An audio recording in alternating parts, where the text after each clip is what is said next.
Hello, everyone. My name is Lexi, and this is the Sincerely Self podcast. If you are just listening to this audio, can you tell how much better the quality is? I got a new microphone for Christmas. Shout out to my mom. But I hope everyone had an amazing Christmas, amazing time with their families. With the Christmas season, everyone starts being a little bit more giving. Everyone starts being a little bit more kind. Everyone starts treating others the way that they would like to be treated. But I really challenge all of you to just try and be that way every day. Anyways, try and treat others and show up for others in a way that you hope others would do unto you. Because you attract who you are, not what you want, right? So if you want to attract people who are compassionate and good people into your life and have good encounters with people, because there are a lot of good humans in the world, you will attract more of them when you are being that yourself. So I really challenge you guys to be more compassionate and be more open to helping others and thinking before you speak sometimes to other people, because how would you want them to do that for you? Or how would you want someone to show up for you? That's just like a little side note, but something that I've been thinking about a little bit lately. With this episode, I did something a little bit more different. I posted on all of my social medias a link to a survey kind of thing, and I just asked you guys to comment on that, something that you would like some advice on, a situation you're in, or just something you'd like my opinion on. Kind of like, I don't know, I kind of thought of it in like a big sister sense. I have 10 younger siblings between my two parents, and so I'm a big sister, and not everyone has a big sister. I am a big sister, but I don't have one, so I'm kind of thinking of this as like big sister advice a little bit, you know what I mean? Or something like that. So, but I did want it to be anonymous because I know it can be kind of intimidating sometimes being vulnerable with someone, especially I feel like a lot of the people who listen to my podcast do know me in real life to some extent. And so sometimes it can be a little bit vulnerable, I guess, or just like uncomfortable to have me knowing. Like, I don't know, if I were in that situation, I'd be like, I don't want you to know it's me though. So I made it anonymous and we got a lot of responses. So if you guys want me to do this again, let me know. I think it's gonna be super fun. So let's get right into the questions. I have trouble finding my style and what to wear. I totally get that. And I feel like it's pretty common, honestly, to not know what your style is, because I feel like it kind of changes based on the different phases in your life.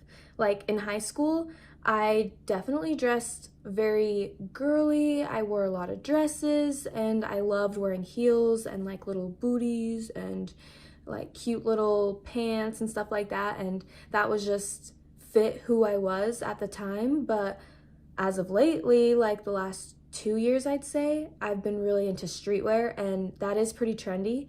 I do feel like trends kind of also influence what our style is at the time. I love wearing some sweatpants, and I'm not saying that to be like, I love wearing sweatpants, but I love wearing sweatpants. What can I say? I love making them look like an outfit instead of something super casual. I think it's important to recognize that your style is going to be different and that it's normal and that it's okay, and a lot of people's styles change throughout their life. And you can take inspiration from the trends that are going on right now, from your friends, you know. Something that I think is a really good tool, and I bring it up all the time, is Pinterest and making like clothing boards, because that'll help you find out what you do like. You can go in and look at those and be like, okay, these are things that I like. Also, I think it's really important to look at the things that you look at on other people and you're like, that's so cute, I could never pull that off. I challenge you to wear something like that, because if you're drawn towards it, it's because it fits who you are as a person at the time. So try it out. Don't let your insecurities control you. Even if something does not fit into the trends, try it out. And that will come with a lot of attention in public, because when someone stands out, people will look, and that can be really intimidating.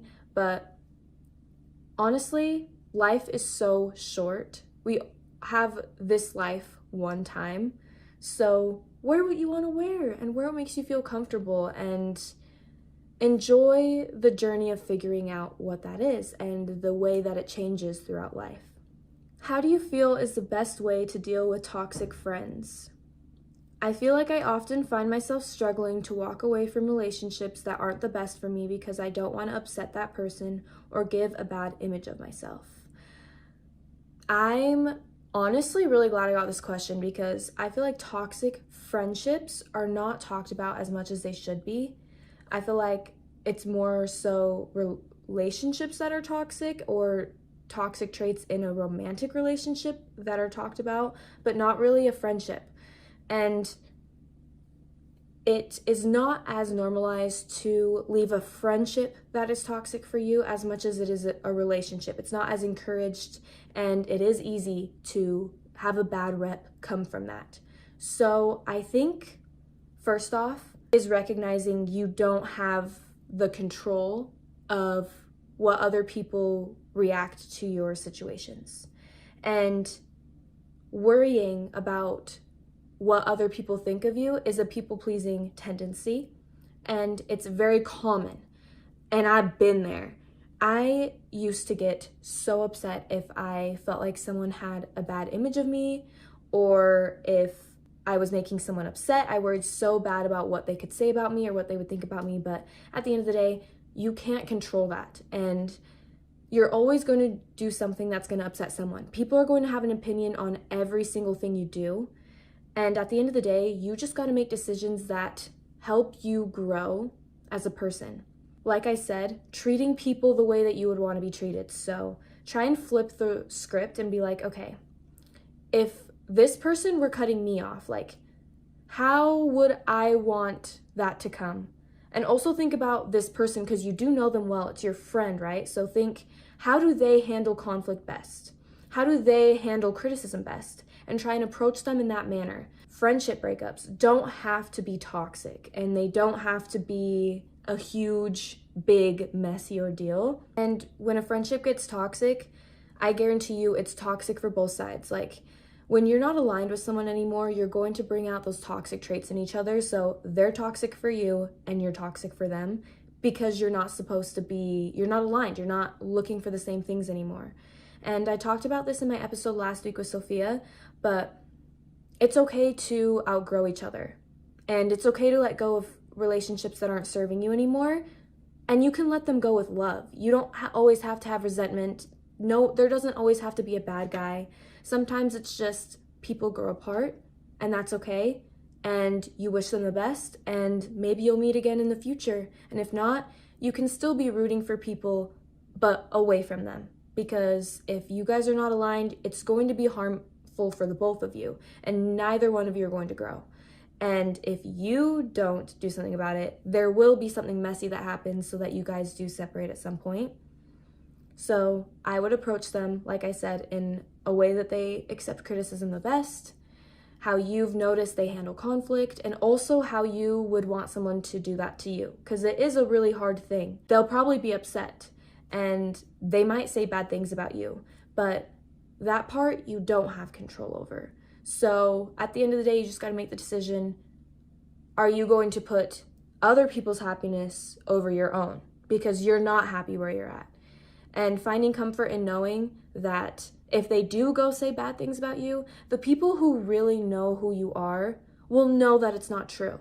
If you show up as who you really are and treat people with kindness and treat people with understanding, because if people are spreading a bad image about you, it just stems from some sort of insecurity and something they've got going on in themselves. So just wish them love, hope they heal, and know that the people who do interact with you after hearing something bad about you will know that it's not true, or know that you're not that person anymore. Be excited about what is going to be filling this place that you are leaving. The next one is, what are your thoughts on birth control? And I feel like this is kind of a controversial topic, so obviously I'm gonna specify this is my opinions and for my body as well. I've been on birth control before, so I don't know if this is someone who has been on birth control before or they're thinking about doing it.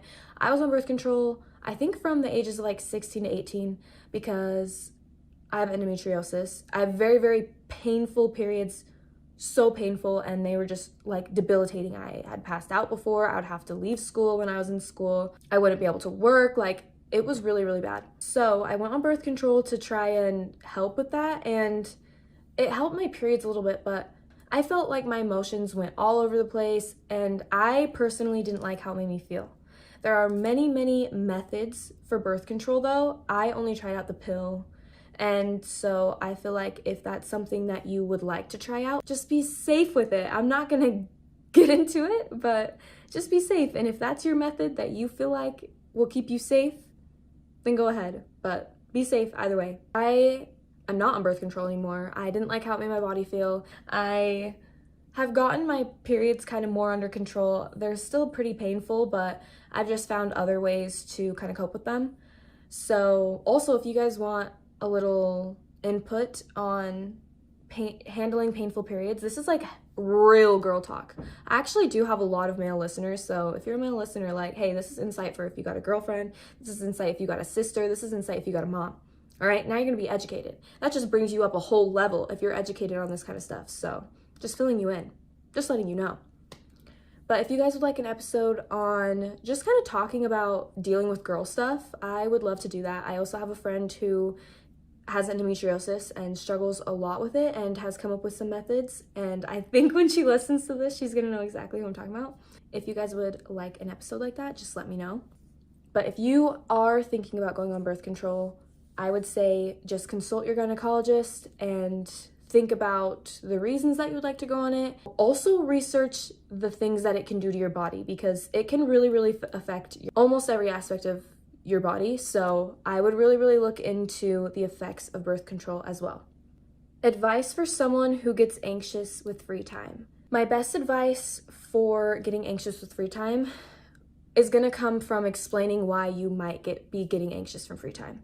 Usually people who get anxious from having free time is because they are kind of stuck in fight or flight.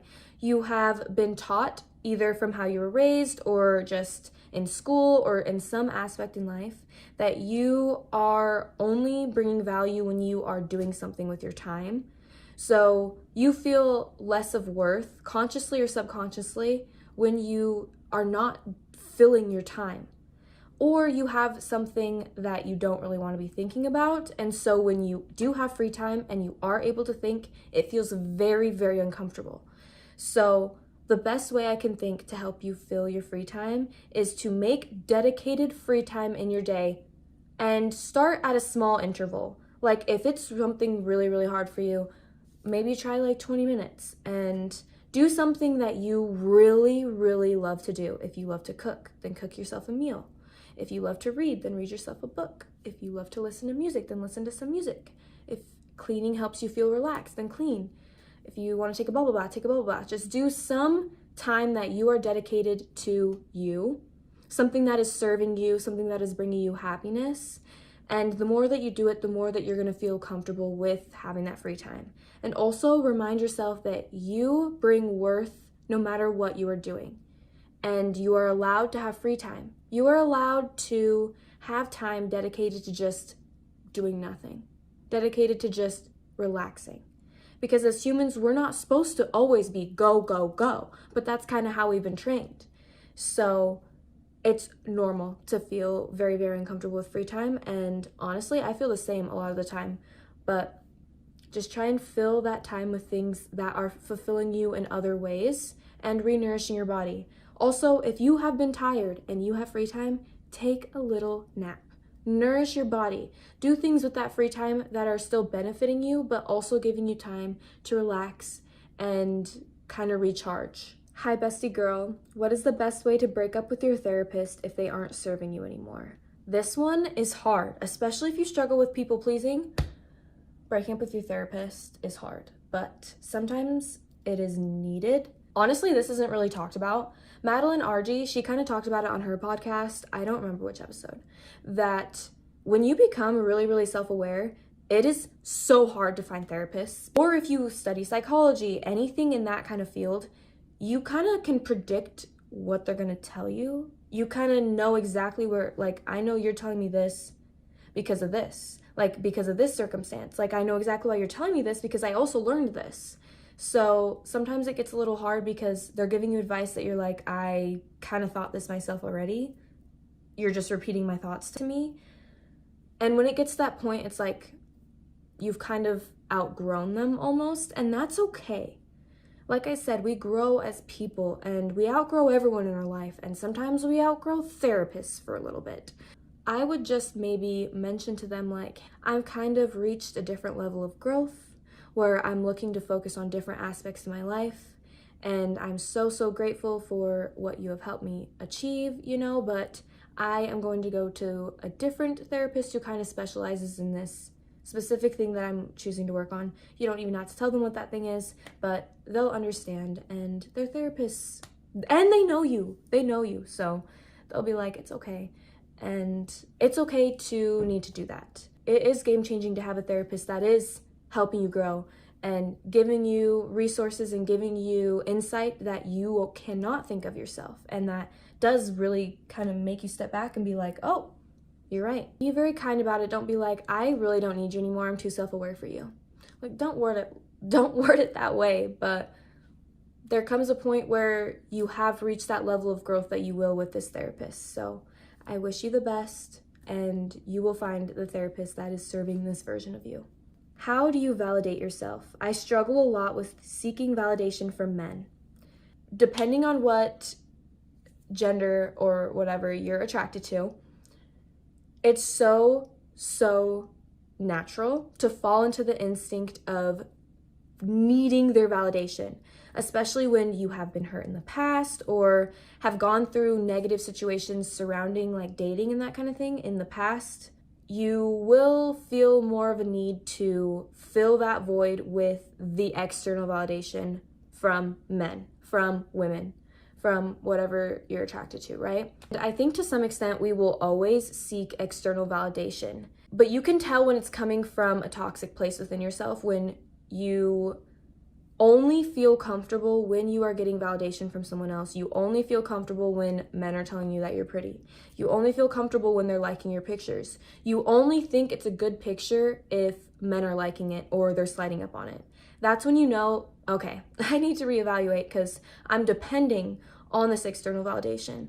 To be honest, people can feel that. If you are really insecure in that sense and need their validation to feel okay, people can feel that. It's not an attracting energy, and it's a very low vibration, so people are going to feel unattracted to it, and it's going to stand out to them whether they notice it consciously or not. It will deplete their energy a little bit towards you.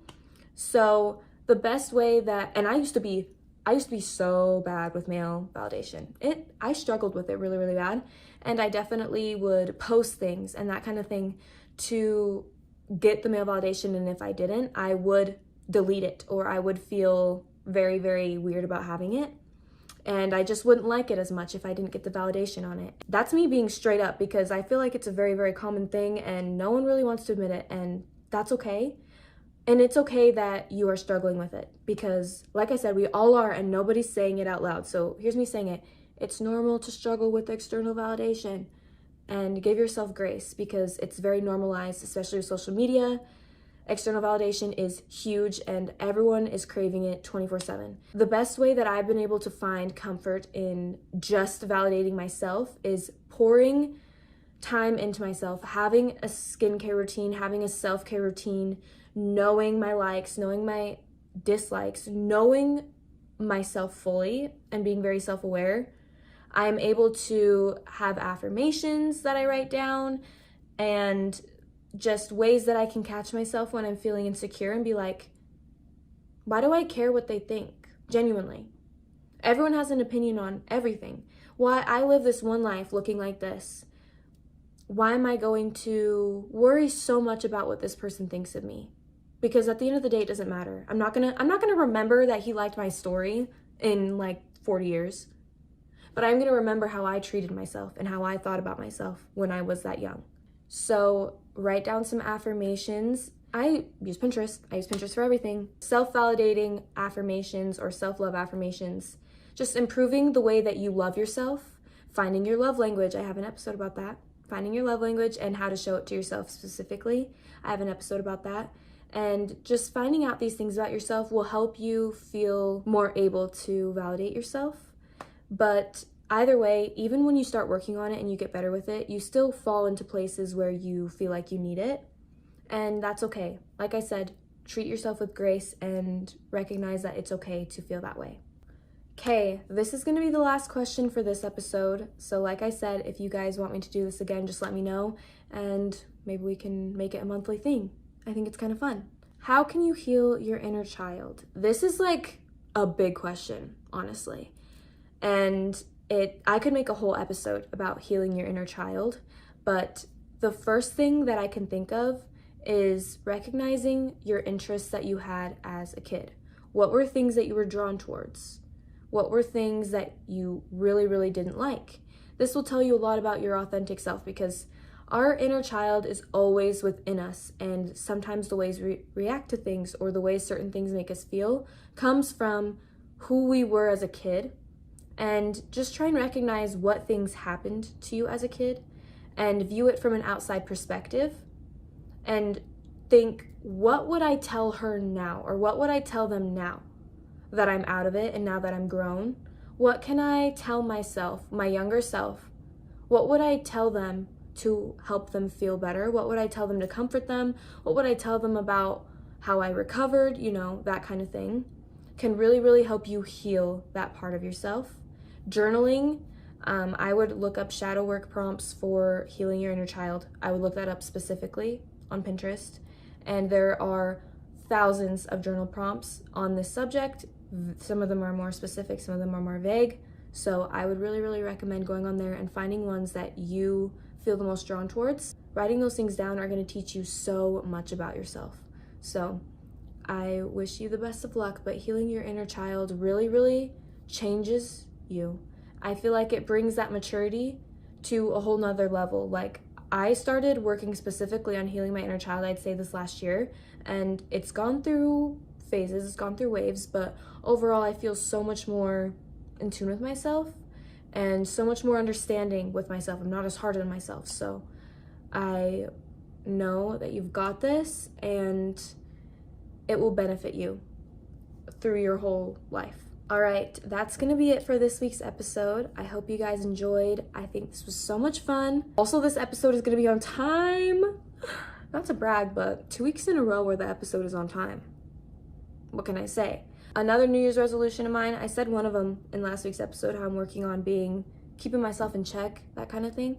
I'm also working on posting on time. So we'll see. I'm speaking into the universe right now. I'm taking ownership. I'm taking accountability. If you are just listening to this episode on Spotify, Apple Music, Google Play, Amazon Music, iHeartRadio, I think I listed all of them. It's on a lot of services. I don't know if many people know that, but anytime I post about the episode, I link my link tree, and if you click on that, it will send you to whichever streaming service that you prefer. Or you can look it up on there. Either way, I'll leave it up to you. Leave a 5-star review on whichever one that you are using, and after you watch the episode, it leaves you an option to leave a comment. If you want to leave a little comment and tell me if you have a question for if I do this type of episode again, or just letting me know what you think. If you are watching this on YouTube, first off, let me know what you think about the quality. I think the quality of this video is, I just did a chef's kiss if you're not watching it. If you're not watching my YouTube, you should, because right now, like this episode, this is where it's starting to get good. I can just tell, like the lighting, the microphone quality, everything. Like this is gonna be the episode where it starts getting good. So if you're not on YouTube, go check out YouTube, subscribe, like, leave a little comment if you would like to, and let me know what you thought.